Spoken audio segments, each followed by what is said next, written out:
ईश्वरीय चेतना एक आवश्यक विषय वाणिपीडिया से ईश्वरविहीन मानव सभ्यता के विशेषज्ञ नेता शैक्षिक उन्नति या आर्थिक विकास के अपने सभी विभिन्न प्रयासों में तब तक सार्थक परिणाम नहीं ला सकते जब तक कि वे ईश्वर के प्रति सचेत न हो।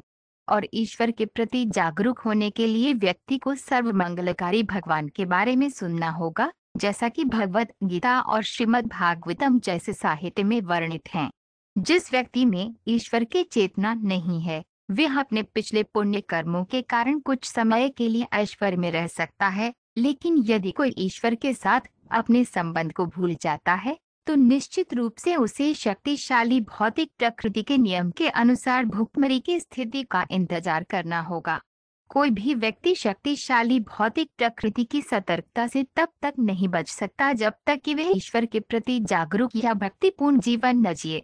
श्रील प्रभुपाद की पुस्तकें, व्याख्यान, वार्तालाप और पत्र इस आवश्यक विषय की व्यापक प्रस्तुति प्रदान करते हैं, जैसा कि वाणी कोट्स गॉड कॉन्शियस श्रेणी में देखा गया है।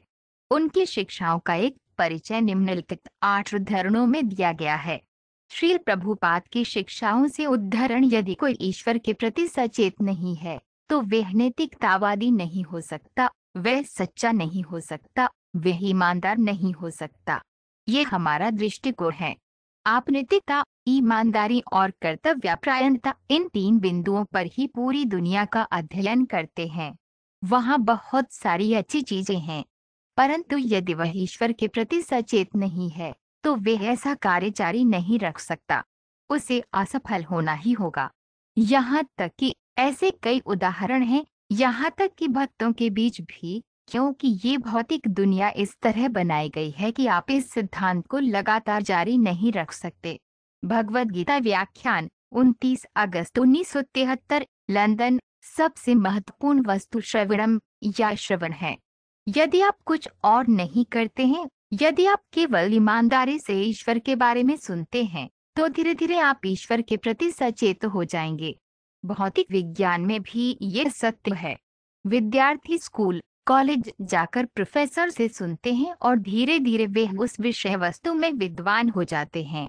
विशेष रूप से इस युग में श्रवणम या श्रवण बहुत बहुत महत्वपूर्ण है। सामान्य व्याख्यान 22 फरवरी 1975, कराकस। भगवत चेतना का अर्थ है कि हम जो भी अच्छे विचार निर्मित कर रहे हैं वे स्वतः ही भगवत चेतना में प्रकट हो जाएंगे। हमारा कर्तव्य होना चाहिए कि यदि हम सभी मनुष्यों को सद्गुणी बनाना चाहते हैं तो प्रत्येक को भगवत भावनायुक्त बनाने का प्रयत्न करें। वार्तालाप 5 जून 1974, जिनेवा। एक ईश्वर को चैतन्य बनाना कृत्रिम नहीं है। आदिवासियों, अधिकांश कच्चे लोगों के जीवन में भी ईश्वरीय चेतना विद्यमान है। इसे शिक्षा द्वारा जागृत करना होगा। श्रवणादि शुद्ध चित्त शिक्षित होना पड़ेगा और उसे भगवान के बारे में सुनने का मौका देना चाहिए। और फिर जैसे ही उसकी चेतना शुद्ध हो जाती है, वह ईश्वर को स्वीकार कर लेता है और उससे प्रेम करना शुरू कर देता है। तो ये कोई कृत्रिम चीज नहीं है। चाहे रूस में हो या कहीं भी, कोई भी मनुष्य हो, उसमें ईश्वर के प्रति सुप्त प्रेम होता है। इसे प्रक्रियाओं द्वारा जागृत करना होगा। वार्तालाप 24 मई 1974, रोम। केवल वोटों की हेराफेरी करके यदि वे नेता बन जाएंगे तो वे क्या कर सकते हैं? उनके पास कोई शिक्षा नहीं है, उनके पास कोई प्रशिक्षण नहीं है कि लोगों का भला कैसे किया जाए। वे नहीं कर सकते। केवल वे ही जो भक्त हैं, जो कृष्ण भावना भावित या भगवत भावना भावित हैं, वे ही समाज का वास्तविक कल्याण कर सकते हैं, दूसरे नहीं कर सकते।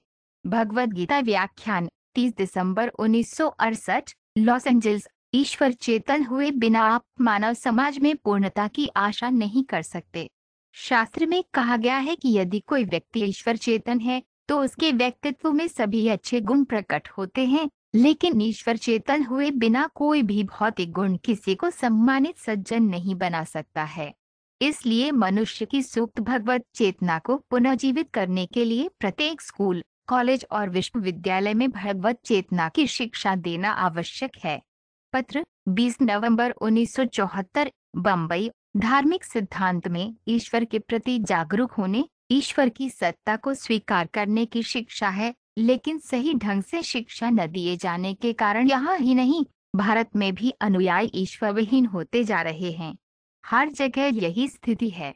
इसलिए हमारा प्रस्ताव लोगों को ईश्वर के प्रति जागरूक बनाना है। इससे कोई फर्क नहीं पड़ता कि वे क्या है, चाहे वह हिंदू हो या ईसाई या मुसलमान, इससे कोई फर्क नहीं पड़ता। और ये कृष्ण भावनामृत प्रक्रिया ईश्वर के प्रति प्रेम को बढ़ाने या विकसित करने के लिए है। वार्तालाप 24 सितंबर 1968, सिएटल। जब सरकार वास्तव में ब्राह्मणों या भगवान के प्रति जागरूक पुरुषों द्वारा निर्देशित होती है, तो लोगों के लिए वास्तविक खुशी हो सकती है। इसलिए पिछले समय में जब शासक वर्ग रजोगुण और तमोगुण से ग्रस्त हो गया था, तो परशुराम जैसे क्षत्रिय भावना वाले ब्राह्मण के नेतृत्व में ब्राह्मणों ने उन्हें लगातार 21 बार मार डाला। श्रीमद्भागवत 9.15-15